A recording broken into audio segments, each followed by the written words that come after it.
là dương biết rồi mà đây là dương trong gồm mình ấy thì bọn mình chỉ hỏi từ DELL Optiplex 1 CPU viết mà viết từ Optiplex xem tí phải nói là CPU viết khỏi phái tại một vị trí đi ô phó phải đi mặt tế SATA bên CD luôn thế này chắc dương phơi ca ăn một nó lý mùi lần thôi bốn là mình gọi ăn bốn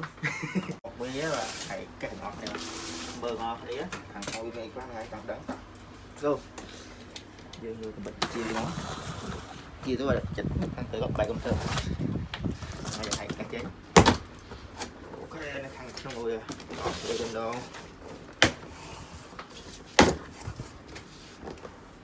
đỏ môn kéo cái đỏ này phần màu phải free màu phải là mùi tiết rồi lên trên đặt tớ ok dùng nó làm đỏ không tơ không mình cứ thấu đấy chụp xa đỏ gì đây kìa đặt tờ mơ keyboard máu đây nó là keyboard set bằng mày học từ máy keyboard đấy và miền set hỏi đi đến đỏ nó vào all in one tí mấy nói tính ủa đi chơi như đấy là một điểm mới lấy đó và đấy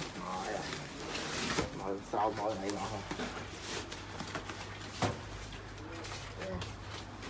có như là chơi hoa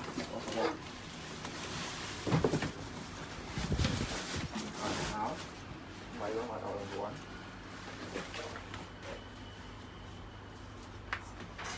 biết sao rồi tôi mình không máng một lô bạn lưới hay buồn ăn lưới khỏi khó anh bạn cho nó chị đồng tại từ nhà này chơi ngọt đi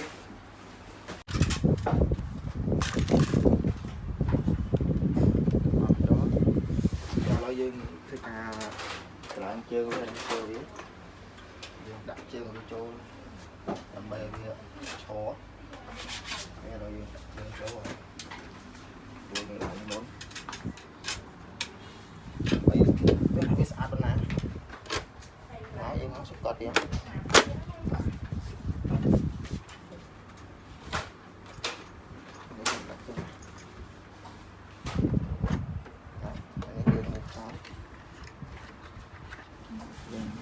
ta tôi biết đấy thì nó tôi xa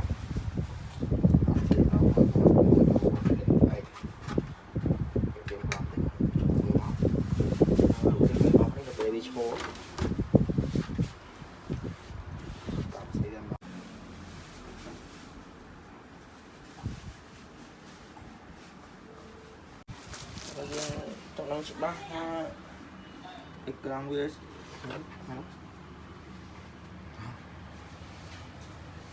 bây giờ tôi bao về trong cái hàng ekran với mình lưu phát con ná là gì cho bao mơ thì ngọt nên đâu rồi dân đặt bài ở nếu mở lời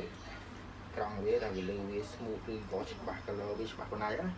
để cho dân ai tính tới ban mơ ekran với mơ lời color với trong slate slate đấy là chẳng cái hàng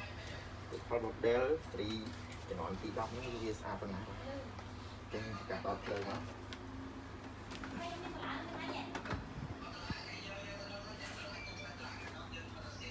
ok đâu không được thì làm mấy giờ là gì mà còn đừng lấy bứt ba chắc đi tôi thao bữa bây giờ thôi là chuyện chị dạy ba máu